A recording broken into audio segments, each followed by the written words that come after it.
why they're important, and why you should have them. All right, and what they are. All right. Duke, you have them prepped? Yep.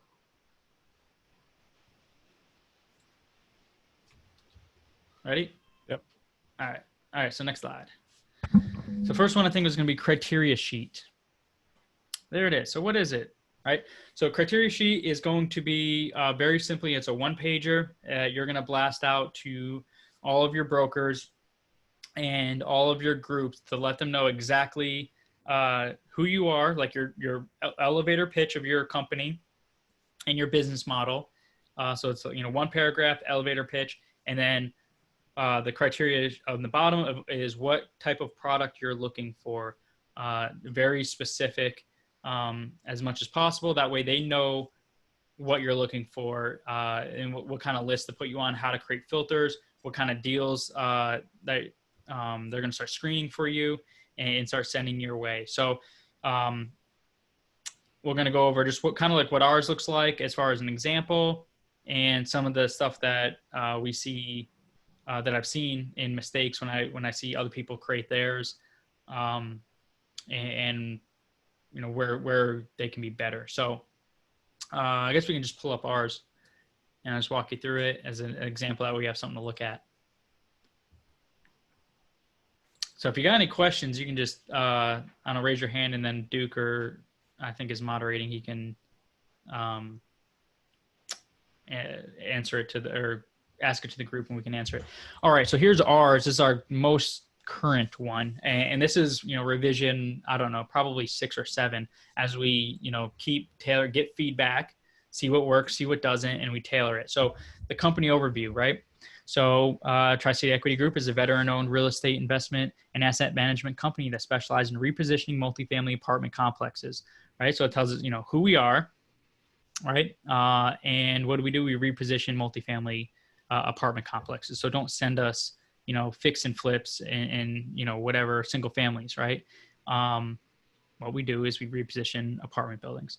Okay, so we've closed over 130 units. So that's going to be our credibility, right? Because everybody wants to know that you're a closer. We are currently targeting underperforming 50 to 100 unit assets, right? So underperforming, that again, we have already said it, pretty much 3 times, right? So value add, reposition, underperforming. It really gets them in the mind frame of what type of property we're looking at as far as the going in condition. 50 to 100 unit is the size. And the next sentence is the moneymaker, right? So the owners, along with our partners, have capital ready to deploy and are seeking to acquire our next project in the next 3 to 6 months. That is huge. That one is what gets the phone picked up and gets you called. It's what gets you listing sent to you, because they know that you have cash and you're ready to close. So you've already showed in the first sentence that you've closed deals before, 130 deals, and you got more capital, you got partners, you're a professional firm, and you're looking to do deals now, right? So that's a huge sentence right there. And that's why I even, italicized it. We have capital ready to deploy. That's what they want to hear, that you have money and that you can close. Next, so the markets. What markets are you in? You want to be fairly specific, but not like too granular, right? You don't want to be, we want to be in the, west side. And, we have preferably northwest in there, but we don't want it to have only northwest, because that'll kind of pigeonhole you into one section of neighborhood in that market, and then it might be too specific where you don't get anything. So you want to be specific in your market, but not too specific. So you want to say like, I'm looking for apartments in the Southeast, right? That could be 5 states, right? That's obviously not realistic. That's a big red flag, because most operators know that you can't operate in 5 states at once, right? Most people can do like 2, maybe 3 markets as an operator. So if you're like, I'm looking for anything and anywhere, that's a red flag for your company, and it's just really not realistic. It's way too much work on your side too, because that's a lot of markets that you got to keep up with in terms of research and stuff like that, what's going on, and it's like a full-time job. So I would pick maybe two to three markets, tops three, that you have for your identified markets, and maybe zone it down to some portions of a city, but not like I'm only looking at like the XYZ neighborhood. I wouldn't do that. All right, so markets next. Criteria. So again, back up to the thing. This is what we're looking for: 50 to 100 units, preferably mom and pop. So if you don't know what mom and pop is, that's exactly what it sounds like. It's not a professional management firm. It's not a company like us. It's some mom and pop that built this place or bought it in like the 70s or 80s or 90s, and they've just bought it as their retirement plan, and they're looking to offload it because now they're looking to retire. Right? That's who we like. That's our business plan. So we want to put that in there. Like, we're looking for non-professional owners, professional investors, because it's just a level of sophistication where there's not going to be as much meat on the bone necessarily. All right. So next class B and C properties. So we really identify, if you know what the property classes are. You have A, B, C, and D. We focus on B and C class properties. You want to put that in there. So it kind of puts the rate, as soon as you say that, kind of right in the right mind frame of, okay, they're probably looking for, 70s, 80s builds. That's pretty much what that tells them, 70s, 80s builds, working class neighborhoods. Right. And condition, some deferred maintenance is okay. And light renovations are okay. So that, putting that in there is like, yeah, we're going to do some work, but we don't want to distress property, right? There's a difference between value add and distressed. Right? We don't necessarily want to do distress. That's not in our business model, where you're going to go in and do a full like gut job and throw hundreds of thousands or millions of dollars into a property and completely, gut it and renovate it. We're into like, updating it from like cosmetically from like a 70s to like a 2000, whatever, 20 cosmetically, and handling the deferred maintenance, maybe a roof or something like that, or some HVAC, but we're not looking to go in and do full tear outs. Okay, so value add, this is big for us, right? So this is, it sounds like a no-brainer, must have upside potential from under market rents, opportunities to reduce expenses and capital, capturing additional income. So it sounds like, like why put that in there? Of course, that's what everybody's looking for, but that's not necessarily true. There's a lot of investors that are just looking to park their money somewhere, that are just looking for capital preservation. Maybe they had a windfall from something, and like Kyle or something like that, they got $100,000 and they're not necessarily looking to do a lot of work. They just want to park their $100,000 or whatever somewhere and just buy a turnkey property. And yeah, they're okay with only getting 5, 6, 7% returns, but that's not what their goal wasn't. Cash flow. Their goal was just to park their money for a few years somewhere. And just preserve it. And they just wanted a turnkey property, low maintenance. So having that in there kind of really just reiterates the same thing. Like, hey, we're looking to improve the property, make some money, get some forced appreciation. Don't send us turnkeys, right? That's not what we're looking for here. Cash flow, huge, must cash flow at acquisition using actual reported financials. So that's like almost a disclaimer. Like, if you send us crap, like, that's going to be, a 5 cap where, it's negative cash flow, $20,000 the first year or at closing. I'm going to call you out on it, but just let you know, like, I'm telling you here, like, it needs to, that according to our business model, it has to cash flow. If it doesn't cash flow on day one and we can't figure out how to make it cash flow, we can't pull enough levers to make this deal cash flow or get the terms to work, then that's going to be our cue to pull out of the deal. So it's kind of almost like a disclaimer up there. Obviously you do everything tactfully and nice and preserve the relationship, but it is a showstopper for us. It needs cash flow. Cap rate 6 to 9. That one's getting a little, we might edit this one because that having a 6 to 9 seems pretty normal until this year. Where the cap rates can fluctuate so much. We can look at a 5 cap, and then all of a sudden it could be a 7 cap or something like that. So the cap rate might pigeonhole you. You can put it on there, but it doesn't. It doesn't matter too much with with what you put on there. So I'd probably, if we're going to redo this one, my suggestion would be to take out cap rate and put in purchasing power. I think that's more important. And what I mean by that is, because the cap rate is going to be whatever the cap rate is. And with all the other stuff, the B class and C class, we already know what the cap rate is for that market because we've done the research. So we don't really need to put that on there. But putting on there our purchasing power, I think would be more beneficial. Like, we can close $5 million deal, or $10 million or $4 million, whatever it is. I think that is more important to kind of scope what size deal you can take down, because 50 to 100 units could be, $2 million in El Paso, but we go a couple hours east to like Dallas, and that same $2 million deal or 50 unit or whatever is going to be like $4 or $5 million.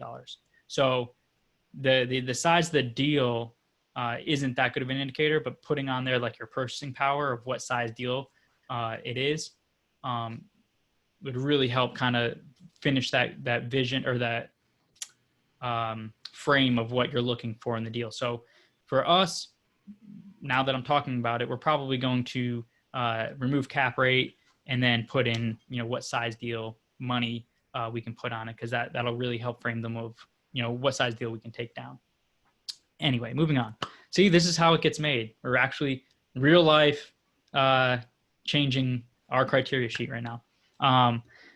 Right, creative financing. So how can you close deals? This is important. They want to know, what kind of tricks you got in the bag. What experience do you have? How many levers can you pull in order to close a deal? And you want to show that you have a tool belt of stuff to close deals. You can do syndication if the deal calls for it. You can do bridge debt. You have lenders lined up. You can do agency debt if this is a $1 million loan, stabilized property. You have community bank ties with whatever market you're in.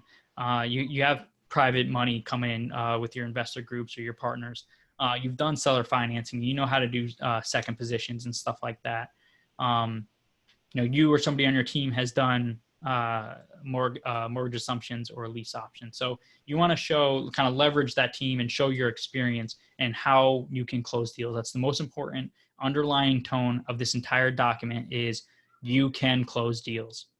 Right? That needs to be the frame of mind when you're drafting your criteria sheet, is one, be really clear on what you can do, what kind of deal you're looking for. And that you can close deals. That's what you need to drive home and get in their subconscious mind, the brokers, that this is a company that can make it happen and put deals across the finish line. Any questions on the criteria sheet? Duke's giving me the hook. I'm going too slow again. I need to go faster. All right, credibility book. Ready? Who are the audiences? So you have 3 audiences for your credibility book.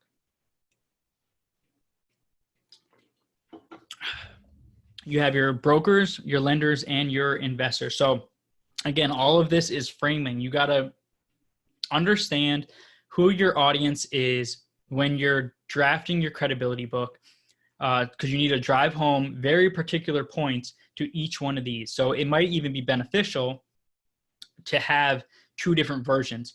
Have one for the broker and the lender, and then have one for the investor.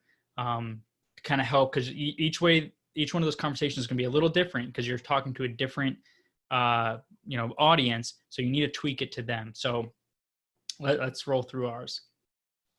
Oh wait, I think there's a slide. Hold on, there's a slide after that. I don't remember. Was there a slide after that slide? There it is. So what should be in it? So here's the things that are in a good credibility book. And when you're sending it out, don't call it your credibility book. You can just call it your company, overview or something like that. So just in the terms of talking about it, education, it's your credibility book. But when you send it to somebody, it's like, here's my credibility book. Don't do that. So what should be in it? So company overview. So who are you? Your bios, each one of your team members. Again, when you're writing your bio, pick the skills and traits that you have that will create trust and trust in your ability to perform and close deals and manage properties and execute business plans. So you don't want to put on there that you have a bachelor's degree in basket weaving because nobody cares. If you have a bachelor's degree in, accounting, that might matter a little more, right? Or if you have a certification in, XYZ, or you have, like Kyle, he has experience in construction. That's stuff that you want to capture, those skills and those experiences that matter, that are going to build up the team and make it a well-rounded, effective team.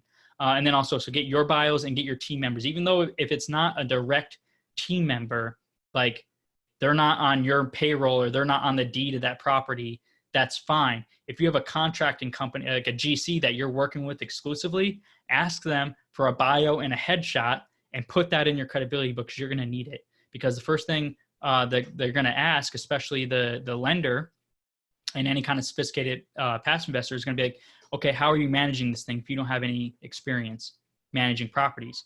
Like, that's a great question.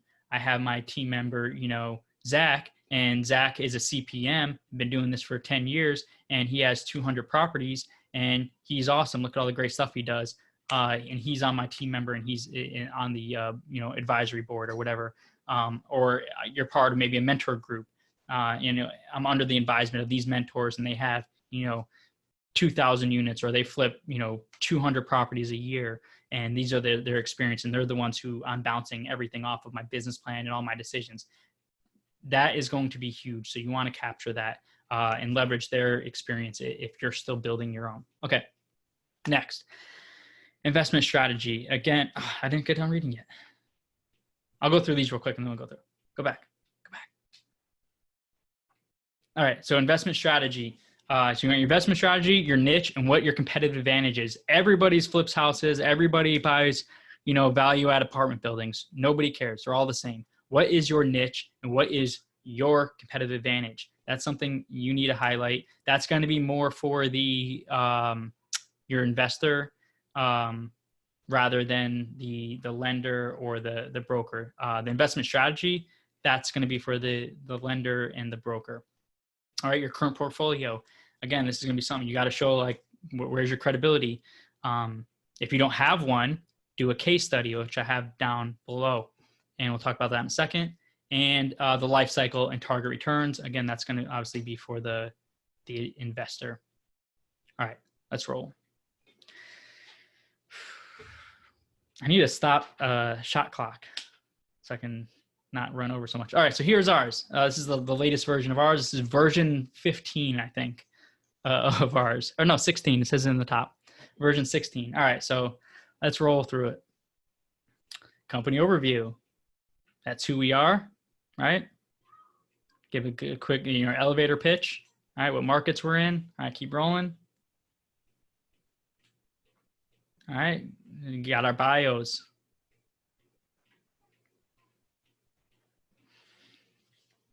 All right.